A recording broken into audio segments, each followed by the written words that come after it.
Did you notice that I didn't discuss the story yet? That's because I don't give a fuck.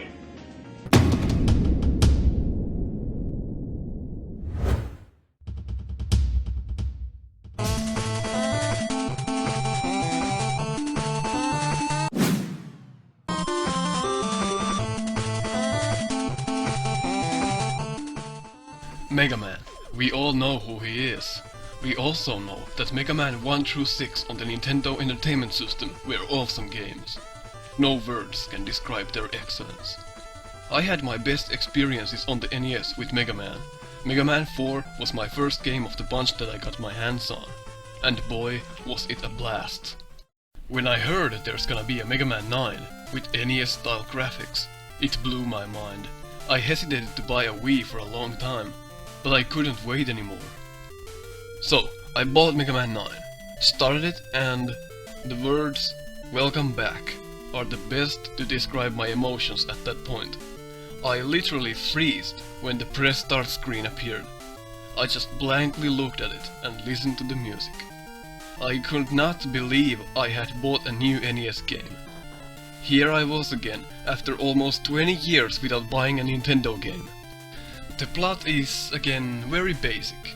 That's what's brilliant about Mega Man games. This time, Dr. Wily is blaming Dr. Light and Mega Man has to prove his innocence, or something like that. I really don't care. It's never been a big factor. Screw the plot. The basic structure is still there. You fight 8 robot masters. Then you are sent to Dr. Wily's fortress, where you master all the skills you learned throughout the game. Then it's on to killing the robot masters again. And finally Wily. There is, however, one change. By collecting screws from the levels or killed enemies, you can buy E-tanks, M-tanks, the useless bird, a haircut and other helpful things.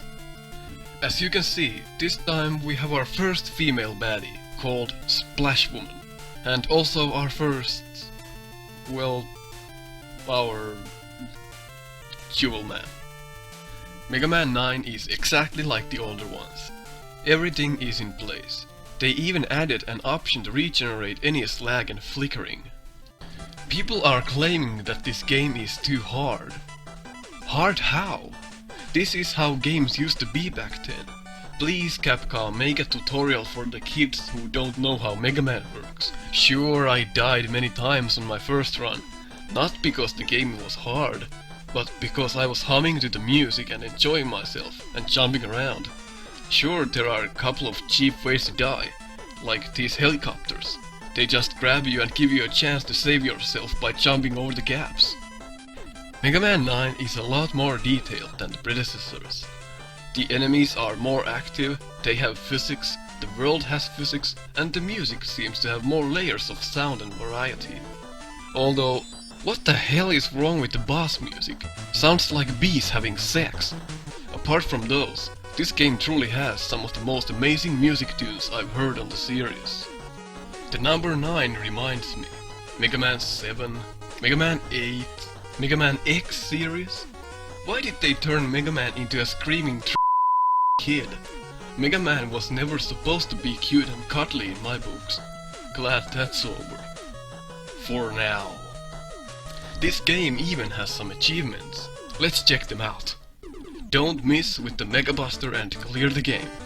Alright. What? Clear any stage jumping 50 times or less. That's not gonna work now, is it? Okay, so if you really want to do this and you feel like thrusting your dick up Mega Man's ass, then go ahead, do these achievements. Mega Man will be proud. No one cares. There's also some downloadable content, including play as Proto Man, endless stage, and some harder difficulty settings, and a new stage for the time attack mode. Now, why do we need to pay for this? These could have easily been in the game already. Alright, I bought them all, except the hero mode. Maybe that's why. There's one big problem in this game. It's addictive as all hell. You just play and play it again and again. What's mostly addictive is the endless stage. It's basically a stage that goes on until you die. It's a really great idea to keep you hooked. I just want to take some time and speak my heart about one thing.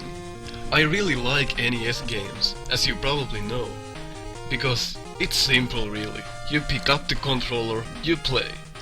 It's not fucking doing some tutorials for 2 hours just to figure out how to play the game, and pausing the game to look at the controls to find out which button does what and when.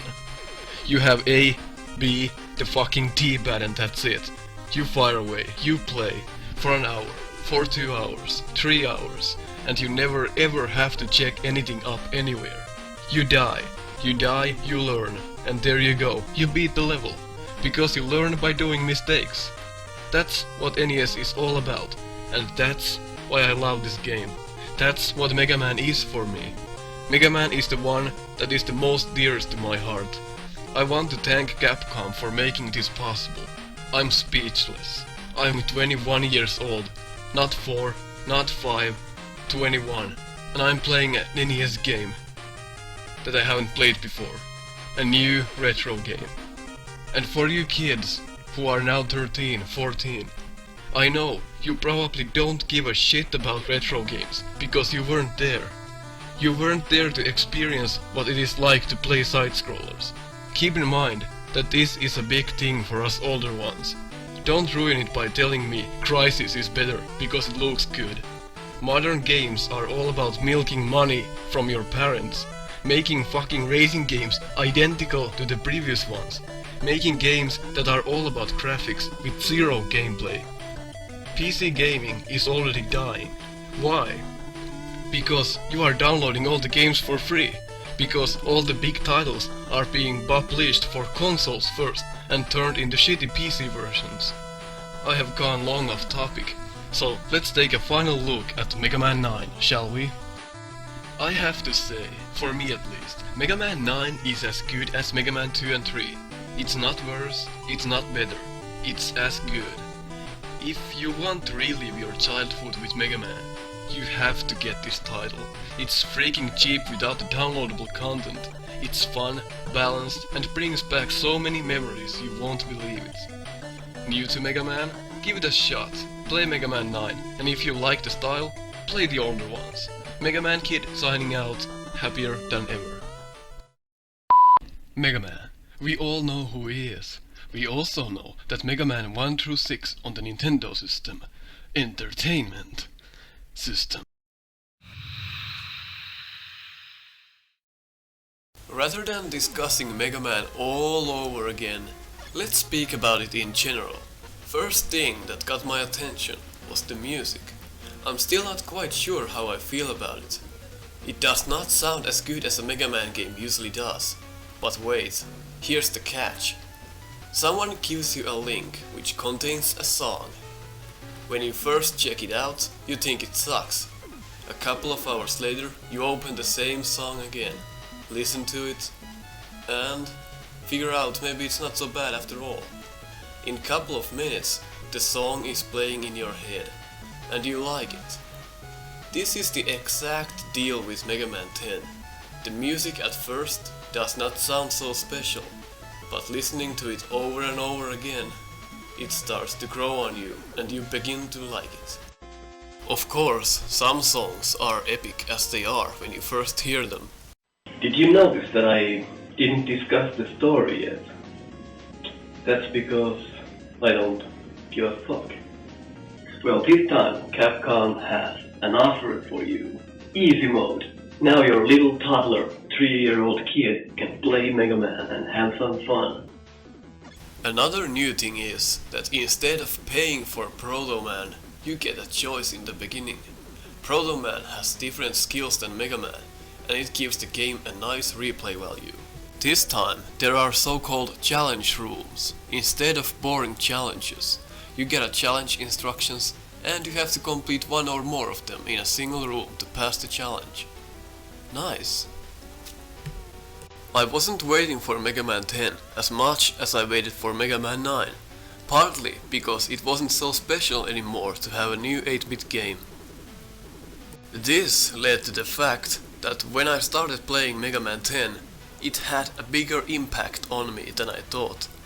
Once again I was enjoying controlling the blue bomber in a 2D world. Does this game compare to Mega Man 2, 3 and 9? Not yet. I feel that Mega Man 10 is more like Mega Man 4 of the bunch. It's Mega Man standard. It's hard to top your own game, especially after Mega Man 9. The bar of the standard being so high, Mega Man 10 does an amazing job trying to hop over it, but it misses just a tad. By any means, if you played Mega Man 9 and enjoyed it, you are not gonna hate this one. You will enjoy it, that I can guarantee. At first, when I started playing this, I felt that something was out of place. It was the music, but now it has grown on me. It's epic. It's Mega Man. People often ask, do I prefer Mega Man 2 over Mega Man 3? And I say no. I like 3. Why? I don't know. If you would ask me if I liked Mega Man 10 more than Mega Man 9, it would also be a no. Does that mean I hate it? No, I love it. Capcom doesn't want to mess up the formula of Mega Man series, and yet they are doing an amazing job. You don't need something new every time to impress people. You need simple things and improvements. Like the fact that this time you can change weapons just by pressing A and B on your Wiimote. I so wanted this to be in Mega Man 9, and now I have it in 10. Fucking excellent. I'm still waiting for the soundtrack to hit the stores. Also, I'm thrilled to see what add-ons there will be in the near future. A short message to Capcom. Make this your final Mega Man. At least for a couple of years. Concentrate on this one, add tons of add-on material and make this game huge. If you are thinking about buying Mega Man 10, just go for it. You won't be disappointed. I'm gonna go and play the hard mode. I heard it's now a lot different than it was in Mega Man 9. Can't wait. I'm not here.